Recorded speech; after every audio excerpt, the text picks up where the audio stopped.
Queridos irmãos, que a paz de Jesus encontre ressonância nos nossos corações. Nós vimos da lição anterior, Emmanuel falando sobre o planeta Terra. E ele começa dizendo da Terra uma das propriedades interessantes, como sendo um grande magneto. E depois ele fala sobre a Terra como se fosse um grande comboio carregando vários vagões. E nós, humanidade, somos os passageiros desses vagões, e de tempo em tempo a gente muda de um vagão para outro, através do processo reencarnatório, colocando-nos diante das experiências diversas que o mundo nos oferece, para que nós possamos crescer como espíritos imortais que somos. E por fim ele compara a Terra também a uma grande escola. E agora ele vai, nessa próxima lição, usar exatamente dessa comparação, falando sobre a Terra como um grande educandário, que é o título da lição de número 9. O grande educandário. Vamos ver o que ele tem para nós. É muito interessante, nós vamos ter informações preciosas para nós sobre o nosso mundo, onde nós nos encontramos. Começa dizendo o seguinte: de portas abertas à glória do ensino, a Terra, nas linhas da atividade carnal, é realmente uma universidade sublime, funcionando em vários cursos e disciplinas, com 2 bilhões de alunos aproximadamente matriculados nas várias raças e nações. Então a gente vai lá no livro para ver a atualidade dessa informação e a gente descobre que esse livro foi publicado pela primeira vez em 1952. Então essa informação de que a Terra tinha cerca de 2 bilhões de alunos nascidos na vida física, encarnados, já foi superado, porque a universidade cresceu e nós somos 7,5 bilhões de alunos. Mais do que 2 bilhões, E é interessante que de 1952 para cá, a população, na verdade, desde 1900 para cá, a Terra tem ampliado cada vez mais o número de vagas para essa universidade. Então, a gente tinha cerca de 2 bilhões de habitantes no começo do século XIX, 1910, 1912, a população da Terra era de 2 bilhões. Aqui ele fala que é um pouco mais de 2 bilhões em 1952. E hoje a gente sabe que são 7,5 bilhões de encarnados. E aí vocês podem perguntar, mas não vai parar? Claro que vai parar, porque é uma escola que tem tamanho definido.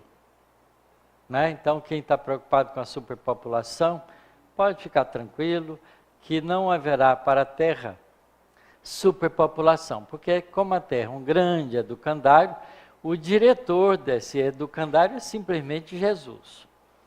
E ele sabe o que faz. Então não se preocupem com o número, mas é importante a gente saber, que é uma escola que abriga um certo número de aprendizes que somos todos nós. Mas ele vai mais, dando outras informações sobre essa escola grandiosa. Mais de 20 bilhões de almas conscientes, desencarnadas, sem nos reportarmos aos bilhões de inteligências subhumanas, que são aproveitadas nos múltiplos serviços do progresso planetário, cercam o domicílio terrestre, demorando-se noutras faixas de evolução. Então aqui a gente amplia a nossa visão sobre o nosso planeta. Quer dizer, ele é um planeta que tem uma capacidade, analisada como uma escola, de abrigar um certo número de estudantes, enquanto na vida física. Mas ele é mais do que isso, porque é uma universidade que não só abriga espíritos no corpo físico, mas também abriga uma população espiritual com pouco mais de 20 bilhões de espíritos. Então, se a gente pegar os 20 bilhões mais os 2 bilhões encarnados que ele informa, a Terra tem uma população espiritual encarnada e desencarnada da ordem de pouco mais de 22 bilhões de espíritos.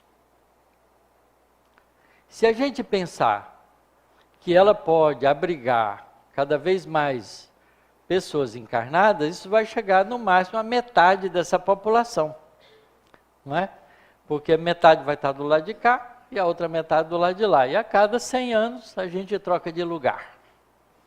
A morte leva o nosso corpo, a gente passa para o lado de lá, não é? A formação genésica dá um novo corpo e espíritos vêm de lá para cá. E a gente fica fazendo esse balanço de ir e vir, aproveitando 2 mecanismos de aprendizado. Isso é que é lindo. A gente aprende, enquanto estamos no corpo físico, tudo aquilo que relaciona a vida material e ao controle que o espírito tem que aprender a fazer sobre as coisas materiais. E vai para o mundo espiritual, depois do estágio no corpo físico, para aprender agora, como espírito, a viver como cidadão cósmico que é. Quer dizer, quando a gente for espírito mais livre, mais capaz, mais ajuizado, a gente não precisa ficar preso num planeta. A gente pode viajar e conhecer novas paragens espirituais e materiais construídas pelo grande universo do cosmos que é Deus. Eu não sei se vocês têm vontade de conhecer outros sistemas planetários, eu morro de vontade. E como eu sei que com o corpo não vai dar para fazer isso, eu estou me esforçando para merecer essa oportunidade como espírito. Porque deve ser lindo a gente viajar por aí afora, numa velocidade muito maior que a da luz, porque o espírito viaja com a velocidade do pensamento, conhecendo sistemas novos, sistemas planetários. Nós estamos hoje numa fase bonita do nosso ano. Nós temos 4 planetas no céu que a gente pode observar. Quando o Sol se põe, a primeira estrela que vocês veem brilhante não é uma estrela, é o planeta Vênus. Se vocês olharem um pouco mais para cima, tem outra estrela brilhante, que também não é estrela, é Júpiter. Se alguém tiver uma lunetazinha razoável, não precisa ser boa, pode olhar para Júpiter e vai ver as 4 luas de Júpiter girando em torno dela. Descobre que é um planeta mesmo. Aí andando um pouquinho mais, tem uma estrelinha, um pouco menos brilhante, que também não é uma estrela, é Saturno. Com essa lunetinha você pode ver os anéis dele. E se você descer um pouco mais a visão, vai ver uma estrela vermelhada desse lado, que é o planeta Marte, que está no momento numa distância muito próxima do nosso planeta, na distância em torno da distância menor, porque a Terra está a 150 bilhões de quilômetros do Sol, e Marte da ordem de 200 e poucos bilhões de quilômetros. Então, quando os dois estão girando e estão do mesmo lado, a distância fica da ordem de 60 bilhões um do outro. É a distância mais vizinha.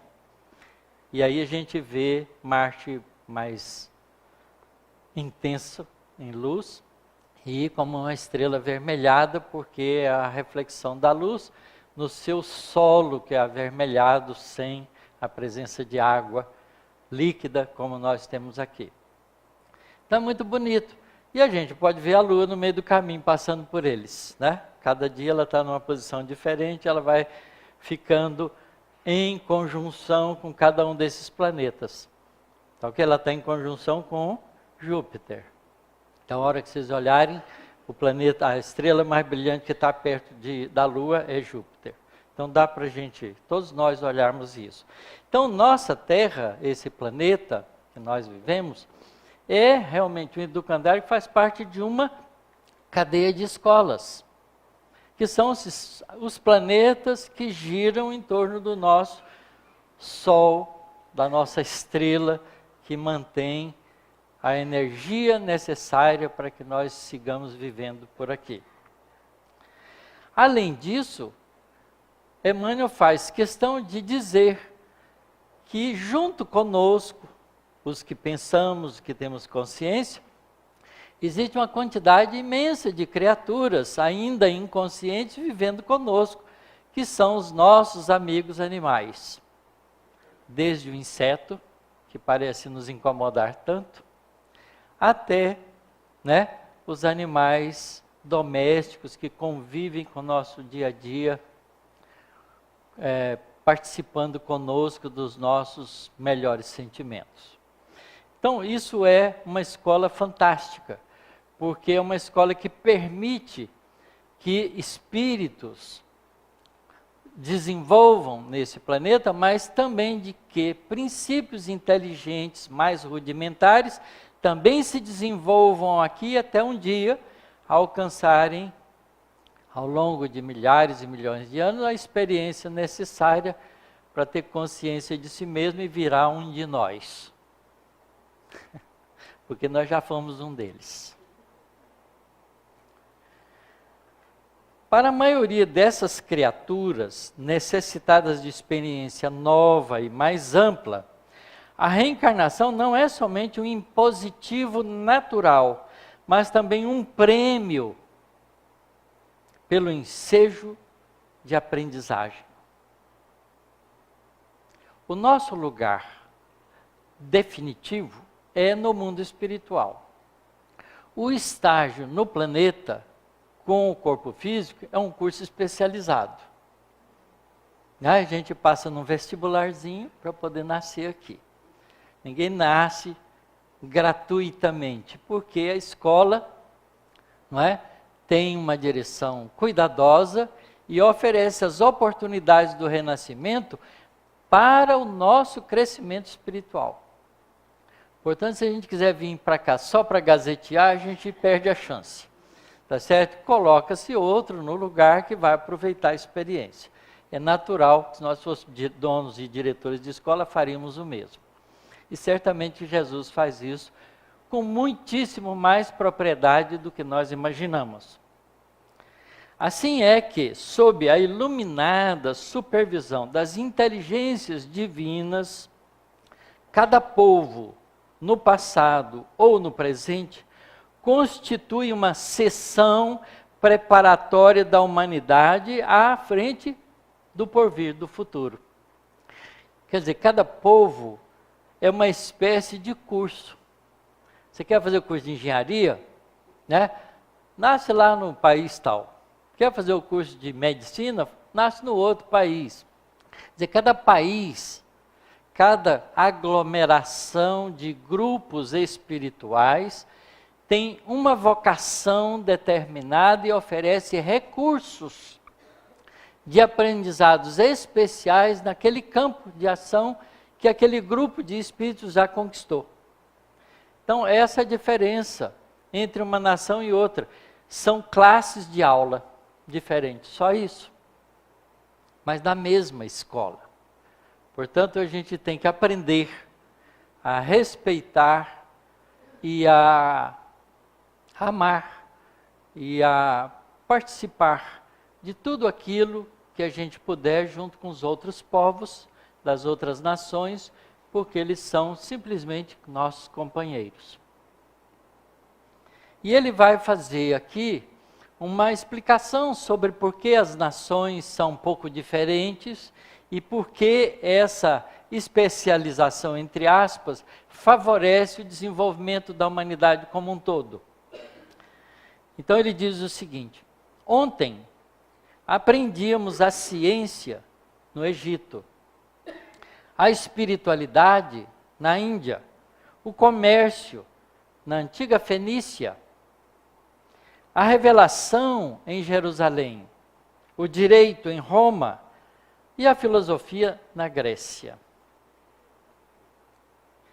Que coisa fantástica, né?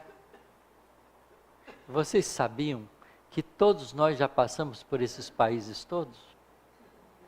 Sem exceção. Sem exceção. É fantástico isso. Nós temos a história da humanidade dentro da nossa memória, porque já experimentamos e vivenciamos essa história ao longo do tempo em diferentes povos. Hoje, adquirimos a educação na Inglaterra, hoje em 1952. A arte na Itália, a paciência na China, a técnica industrial na Alemanha, o respeito à liberdade na Suíça e a renovação espiritual nas Américas. Renovação espiritual nas Américas. Porque isso está dentro de um contexto de evolução histórica. Quando o Brasil foi descoberto, ele tinha 6 milhões de habitantes, que eram os índios. Hoje nós somos mais de 200 milhões de habitantes no Brasil. De onde viemos? Não é? Viemos da Europa, viemos do Oriente Médio, viemos da Índia, viemos dos diversos países que nos abrigaram até aprender o que eles podiam nos oferecer, para depois, cansado desse mundo velho, vir nascer nas Américas para uma renovação espiritual. Olha a responsabilidade de nós como alunos aqui no nosso país. Cada nação possui tarefa específica no aprimoramento do mundo. E ainda mesmo quando os blocos raciais em desvario se demandam nas guerras, movimentam-se à procura de valores novos no próprio engrandecimento. A gente não sabe fazer direito, faz violentamente, mas faz. E vocês podem ler história, vocês vão ver que depois de cada guerra houve um avanço de desenvolvimento. E um avanço de desenvolvimento curioso, participativo. Quando a Alemanha saiu da Segunda Guerra, ela não tinha quase cidadãos homens, porque morreram quase uma quantidade imensa na guerra. Aí ela teve que fazer o quê? Importar homens de outros países para reconstruir o próprio país. Então encheu-se de imigrantes a Alemanha. Turcos, italianos, pessoas de diversos lugares. E é curioso, porque depois que desenvolve, começa a ter já condições melhores, os filhos dos imigrantes, que agora são alemães, né? Isso acontece com todos os países, passam a competir para os postos de trabalho com os descendentes do povo que ali estava, que não era imigrante. E essa competição, se ela não foi o país entendido como uma participação fraterna na construção, começa o novo movimento de racismo. Porque quem é esse estrangeiro, filho de estrangeiro, que está querendo ocupar o meu lugar, que eu sou cidadão da terra? Né? É interessante isso. Vocês vejam, por exemplo, quando a Iugoslávia se desfez, e se formaram os países que eram constituídos a Iugoslávia, se separaram. Houve tremendas guerras ali, né? A OTAN teve que participar. O dinheiro que foi usado pelos povos que alimentam a OTAN, que é uma organização internacional, né, em prol da paz, que os homens não sabem o que são, ainda o que significa paz. Então, em torno da paz, fazendo guerra, né, gastou-se um imenso dinheiro para poder eliminar, em princípio, essas desavenças. Mas com bombas, com tiros. Se eles tivessem feito diferente, usado esse mesmo dinheiro para construir fábricas, indústrias, a agricultura e dar emprego para todo mundo, não ia ter competição entre vizinhos. E todo mundo saía bem com o mesmo dinheiro, sem matar ninguém. Infelizmente, nós ainda não sabemos fazer as coisas da maneira adequada. Por isso que há muito sofrimento na Terra. Porque a gente briga, né, põe uma classe brigando com a outra, disputando com a outra, ao invés de entender o significado da palavra-chave, que não é competição, é cooperação. Então, cada país possui tarefa específica no aprimoramento do mundo, e ainda mesmo quando os blocos raciais em desvario se demandam na guerra, movimentam-se à procura de valores novos no próprio engrandecimento. Nos círculos do planeta, vemos as mais primitivas comunidades dirigindo-se para as grandes aquisições culturais, porque essa é uma outra realidade do nosso planeta. Os povos não estão igualmente, ou os grupos étnicos, inclusive, não estão igualmente desenvolvidos.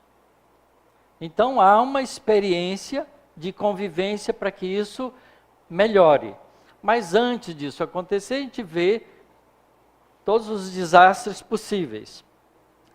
Se é verdade que a civilização refinada de hoje voa pelo mundo, contornando-o em algumas horas, caracterizando-se pelos mais altos primores da inteligência, possuímos milhões de irmãos pela forma infinitamente distantes do mundo moral. Quase nada diferindo dos irracionais, não conseguiram ainda fixar a mínima noção de responsabilidade. E aí ele dá alguns exemplos da época que já está um pouco diferente hoje. Os anões docos da Abissínia, sem qualquer vestuário e pronunciando gritos estranhos à guisa de linguagem, mais se assemelham aos macacos. Mas eles já estão integrados hoje nas novas civilizações. Os nossos irmãos negros de Quiches, que é uma região da África, passam os dias estirados no chão, à espera de ratos com que possam mitigar a própria fome. São tribos, né, ainda primitivas. Entre grande parte dos africanos orientais, não existe ligação moral entre pais e filhos. A gente viu isso acontecer com ditadores, né, que usufruíram dessas diferenças morais para levar vantagem própria, associando com os países do Ocidente, né, os países mais desenvolvidos, que à guisa de benefício, mais interessado nas riquezas do próprio local, exploraram esses povos, estimularam a existência desses ditadores, até chegar a processos de crises violentas. E aí haver intervenção de outros povos através das Nações Unidas e que tais, para poder... Então, todos esses processos que são ainda desagradáveis, são processos que estão empurrando a evolução para frente. Entre grande parte, então, dos africanos orientais, não existe ligação moral entre pais e filhos, mas isso muda. Os latucas, no interior da África, não conhecem qualquer sentimento de compaixão ou dever. Remanescentes dos primitivos habitantes das Filipinas, erram nas montanhas à maneira de animais indomesticáveis. E não longe de nós, os botocudos, entregues à caça e à pesca aqui no próprio Brasil, né? São exemplares terríveis de bruteza e ferocidade. Agora estão todos eles dizimados e adivinha onde foi parar os espíritos? Aqui entre nós, nascido entre nós. Porque nós destruímos o lugar deles, então agora temos que ceder o nosso lugar para eles. Eles nascem entre nós e acabou, são nossos irmãos que precisam dessa experiência de crescimento. No imenso educandário, há tarefas múltiplas e urgentes para todos os que aprendem que a vida é movimento, progresso, ascensão. Na fé religiosa, como na administração dos patrimônios públicos, na arte tanto quanto na indústria, nas obras de instrução como nas ciências agrícolas, a individualidade encontra vastíssimo campo de ação, com dilatados recursos para evidenciar-se. O trabalho é a escada divina de acesso aos lauréis imarcessíveis do espírito. Ninguém precisa pedir transferência para Júpiter ou Saturno a fim de colaborar na criação de novos céus. A Terra, nossa casa e nossa oficina em plena paisagem cósmica, espera por nós a fim de que a convertamos em glorioso paraíso. Então vejam, há uma diferença de ser um grande educandário e um paraíso, não é? Ele é um grande educandário. Todos nós que aqui vivemos, esses 20 e poucos bilhões de espíritos que aqui vivemos, estamos através do processo reencarnatório mudando de situações a fim de que possamos aprender na Terra tudo aquilo que ela pode nos dar para nos transformar em um dia em cidadãos livres do universo. Então é uma escola espiritual e nós precisamos entender isso. Então a nossa própria cidade é uma escola espiritual. E é feio, não é, a gente sujar a própria escola. E a gente suja a nossa própria escola jogando papel pela janela do carro, né? Fazendo coisas que a gente não deve na rua, passeando com o nosso cachorrinho, deixando ele sujar sem limpar, e coisas dessa natureza, que é o que nós muitas vezes esquecemos, porque não pensamos globalmente no planeta como uma escola espiritual de todos nós. E tudo que nós fazemos para destruir ou prejudicar o nosso planeta, nós vamos ter que reenfrentar na encarnação seguinte. Então, está muito bem essa campanha agora, né, de acabar com os canudinhos de plástico, porque eles estão prejudicando animais, mas não são os canudinhos de plástico. Vocês já viram a imundície de qualquer cidade depois de uma chuva nos arrabaldes dela, porque a chuva vai levando? Tudo aquilo é o nosso lixo. Não é o dos outros, não, é o nosso. Nós fazemos isso. Sabe, todas as vezes que as pessoas passam na porta da minha casa, deixam um papel de propaganda que eu acho que devia ser proibido, né? As pessoas pegam e jogam na rua. Quando chove, entope os bueiros. Eu pego e ponho no reciclável. Na porta da minha casa vai para o reciclável. Porque a gente tem que ajudar o nosso mundo a ser um mundo melhor. E se a gente puder evitar, né, fazer coisas que estão aí à vista de todos nós, que está prejudicando o nosso educandário, vamos fazer por ele. Porque eu quero ainda viver nesse planeta pelo menos por uns 5 a 10 mil anos. Não é? Eu ainda quero, se Deus me permitir ficar aqui nele como regeneração, eu quero ficar aqui até me regenerar integralmente. Eu não quero ir para um planeta de expiação e prova igual a Terra 10 mil anos atrás. Começar tudo de novo, eu não quero isso não. Eu quero passar de ano. A gente tem que ser bom aluno. A gente tem que se esforçar para fazer o melhor que a gente pode, para que o nosso planeta seja um planeta de regeneração, bonito, alegre, né, feliz, lindo, cheio de flores. Vocês vejam como a nossa vida moderna é horrorosa. Quem que mora em casa? Levanta a mão. Ótimo, muita gente. Quem tem quintal na casa? Ótimo, com planta. Oba, viva! Porque a maioria das pessoas, por preguiça, cimenta o quintal, né? Eu moro numa casa que eu comprei ela usada, e eu comprei porque tinha uma linda jabuticabeira lá no quintal. Aí o vizinho da minha casa falou, que bom, você comprou, aí você vai morar, aí vou reformar a casa, vou morar aqui. Eu queria pedir um favor para você. Qual é? Você cortar essa jabuticabeira que joga muita folha no meu quintal. Eu falei, olha, eu não vou fazer isso porque eu comprei a jabuticabeira, a casa veio de brinde. Então o que eu vou fazer é todas as vezes que der jabuticaba eu te dou um pouco. Veja, a mentalidade nossa é essa, né? Há lugares, há prefeituras que estimulam o verde nas casas, até baixando um pouquinho, né, dando desconto no IPTU. Isso devia ser obrigatório. Mesmo morando em apartamento, a gente devia ter plantas. A gente devia melhorar a qualidade do nosso país. Dá trabalho, e daí? Não dá trabalho, gente. É a maneira da gente se desestressar dessa vida maluca que a gente criou para si próprio. Não é? Você passar um tempinho ali cuidando de uma planta é um relaxamento espiritual que a gente faz.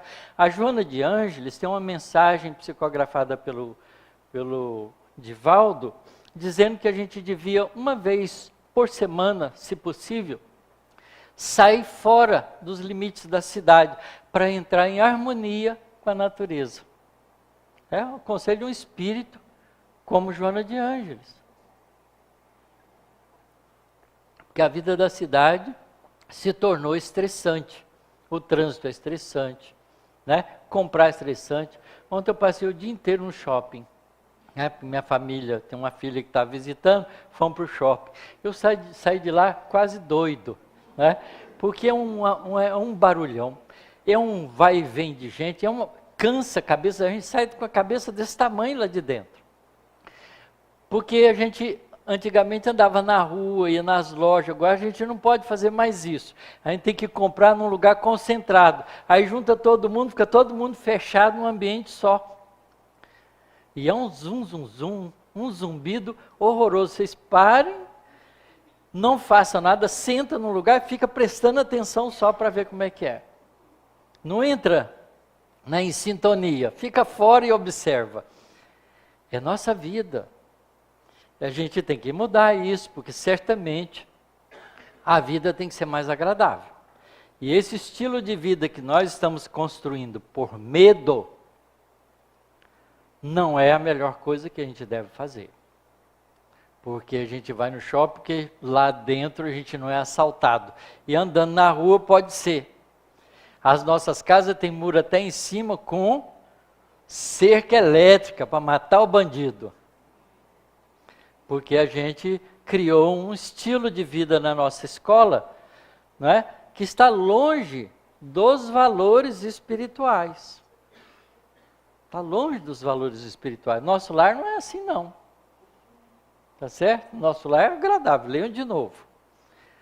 Então a gente precisa caminhar para uma direção diferente. Porque é um planeta bonito. Não é? Quando a gente olha para Marte, vê ele vermelhinho, fica pensando, puxa, deve ser uma paisagem assim muito dura, parecida com as paisagens desérticas que a gente tem no nosso planeta. E aqui não é azul, é verde. Né? Vocês já viram quantas tonalidades de verde a gente tem? É fabuloso. E a gente não presta atenção nisso porque a gente está deixando o estresse da vida tomar conta de nós. Então, nós somos espíritos imortais. Nós estamos como passageiros nessa vida terrena. Nós somos passageiros desse trem, desse comboio, que Emmanuel nos diz, né, que é a nossa vida aqui. Então a gente precisa zelar por esse comboio para que ele seja um lugar agradável. E a gente precisa aproveitar bem da vida que a gente está tendo nesse planeta para crescer espiritualmente, para que a gente possa ser cidadão cósmico, né? Visitar Sírios, que é uma estrelinha muito bonita, brilhante no nosso Sol, está quase 9 anos-luz de nós aqui, pertinho, logo ali, não é? E poder ver outras paisagens, conhecer outros espíritos, como nós que estão em processo de evolução. A grandeza do universo é tamanha que não cabe na nossa cabeça. Vocês imaginem só, se a gente considerar que cada estrela tem um planeta habitado, que certamente não é isso, é muito mais, tem muito mais habitantes, porque tem habitantes espirituais, a gente não conta eles porque a gente não vê. Não precisa ter de corpo, né? Corpo físico igual ao nosso. Mas se a gente contar um planeta por estrela, só na nossa galáxia tem mais de 100 bilhões de planetas. E se cada planeta desse tiver 22 bilhões de espíritos, quantos irmãos a gente tem espalhadinho por aí? Não é? E só na nossa galáxia tem 2 trilhões de galáxias. Dá para imaginar a grandeza divina, criadora de tudo isso? A gente tem que pensar grande, porque apesar da gente ser pequeno, Deus nos deu a sua grandeza. Nós somos criaturas divinas, capazes de pensar, de sentir, de raciocinar, de imaginar e de conceber a inteligência que construiu tudo isso. E se a gente fizer isso bem, a gente vira co-participante. Ah, meu Deus, você me criou inteligente, qual é a minha função nesse lugar? E vamos exercer a nossa tarefa de colaborador de Deus, porque Deus constrói as coisas através da gente. É assim que é. Não tem ninguém que possa dizer, olha, Deus fez uma intervenção direta na minha vida. Ele manda alguém lá para fazer a intervenção que ele quer. É assim que é. Às vezes a gente está numa agonia danada, chega alguém na nossa casa e nos tira da agonia. É Deus ajudando a gente através da gente. Que é assim que funciona. Então, a consciência disso, na nossa cabeça, é de fundamental importância, porque ela muda os objetivos da nossa vida. Ao invés de a gente viver para aproveitar os prazeres da terra, a gente vive para construir as alegrias do céu, que são imorredouras. Os prazeres da terra vão com o corpo físico. Quando a gente perder o corpo físico, não adianta querer comer um churrasco gostoso. Não vai ter boca para isso, porque não tem corpo mais. Né? É porque a gente põe os nossos prazeres nessas coisas, né? As nossas alegrias, as nossas reuniões. Você já viu reunião sem comilança e bebelança? Não tem, não é? Porque a gente põe valores nos prazeres efêmeros, que são sensações do corpo.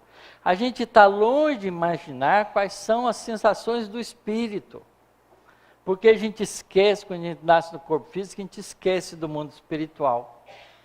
Mas nós já vimos nas primeiras lições, né, desse livro, que o corpo físico, né, nos tira, amortece as faculdades espirituais nossas temporariamente, para que nós possamos concentrar a nossa atenção nos objetivos do aprendizado na vida terrena. E que os nossos sentidos são pequenas frestas, onde a gente pode chegar alguma luz. Imagine quando sair dessas frestas, vinha só céu aberto, né? Enxergar o céu, a luz toda, em vez de através de frestinhas. Isso a gente faz quando a gente deixa o corpo físico num estado de consciência tranquilo. E para a gente estar num estado de consciência tranquilo, a gente não pode ficar com a cabeça cheia de remorso. E para a gente não ficar com a cabeça cheia de remorso, tem que parar de fazer besteira. Então é a gente que tem que fazer isso. É o nosso trabalho de aprendizado nesse educandário fantástico que é o nosso planeta Terra. Vamos lá, vamos ser bons alunos. Todos nós podemos. É só querer. É só fazer um esforço. Começa dentro de casa. Eu estava lendo uma pequena passagem desse livrinho, que eu fiquei muito feliz de saber que tinha, né? Do Rubens Molinari, um companheiro nosso, que frequentou e participou aqui dos trabalhos da casa há muito tempo, era químico. E ele estava dizendo uma coisa que eu não tinha pensado. Porque eu tenho uma dificuldade muito grande de dizer que eu amo. Porque dizer que ama é um negócio que não é fácil, né? O que é amar? Né? Jesus nos ama. A gente não tem noção do amor que Jesus tem por nós. A gente acha que amar é proteger a pessoa a qualquer custo. E não é bem isso. E aí eu vi lá, numa liçãozinha que ele coloca ali, que amar é servir. E essa resposta meu neto já tinha me dado uma vez e eu não tinha prestado atenção direito. Porque eu tenho um neto, que ele agora está com 14 anos, mas quando ele tinha 3, 4, 5 anos, ele vivia falando para o pai dele, papai, eu te amo. Às vezes eu ia levar ele para casa com ele e ele, papai, eu te amo. Aí eu perguntei para ele, Felipe, o que é amar? Ele me deu a resposta, amar é cuidar. Quem não sabe amar, cuida. Quem não sabe amar, sirva. Porque vai chegar nisso, né? Vai chegar no amor. Eu não sei o que é amor. Eu gostaria de ter um imenso amor pelas pessoas, por todo mundo, mas eu não sei como é que eu faço isso. A gente não compra amor no boteco, ali no supermercado. Como é que a gente faz para amar as pessoas? Não é? Pensa, de repente você encontra uma pessoa, eu tenho que gostar muito dessa pessoa. Imagina, se dá para você fazer essa mudança de repente. Não é assim que funciona. Mas se você puder servir aquela pessoa e ajudá-la, você está treinando isso. Então, se a gente não sabe amar, vamos servir, porque servir a gente sabe. É mais fácil. Então, sejamos alunos desse educandário maravilhoso, servidores. E é exatamente a tônica mais importante dos ensinamentos de Jesus. Aquele que quiser ser o maior, seja o servo de todos. Muita paz para todos nós. Muito obrigado.